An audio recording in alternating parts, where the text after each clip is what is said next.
আমাদের এক দাদাভাই ছিলেন, বয়স ৮৬ বছর। তখন আমি দেখলাম যে দাদাভাইয়ের সাথে একটা ছোট বাচ্চা ৬ বছর। বললাম, দাদাভাই এ কি নাতি? কি বলো, এ আমার ছেলে। বললাম, তো দাদাভাই কয়জন আপনার স্ত্রী? সে বলে, আমি যখন সৌদি আরবে ছিলাম ওখানে আমার এক পরিবার আছে, ঢাকায় এক পরিবার আছে, এই হলো খুলনা, যাকে আনছি তার ঘরে এই সন্তান। আমরা তো শুনে অবাক।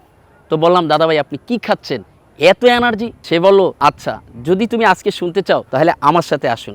তখন দাদাভাই আমাকে দেখালেন, এই যে আল্লাহ রাসূল সাল্লাল্লাহু আলাইহি ওয়াসাল্লাম বলেছেন যে কালো জিরা মৃত্যু ব্যতীত সব রোগের ঔষধ। এই কালো জিরা, মধু, রসুন আর ইরানি জাফরান, যেটা খেলে ৮০ বছরের বুড়ো ৩০ বছরের যুবক হয়ে যায়। তা আমি বলবো, এটা কে খাবেন? এটা তো আপনিই বুঝেন। আপনি চাইলে আমাদের এই এনার্জি বুস্টারটা সংগ্রহ করতে পারেন। এটা আপনাদের জন্য আনা হয়েছে। এটা কালো জিরা, রসুন, কিশমিশ, আরও বুঝেন তো ইরানি জাফরান। এটা আপনি খাইলে সাথে সাথে অ্যাকশন, কাজ হবে ফুল, বধূ থাকবে ঠিক, সংসারও ঠিক। আপনার এখনই লাগলে আপনি স্ক্রিনে দেওয়া নম্বরে অর্ডার করুন। আসসালামু আলাইকুম।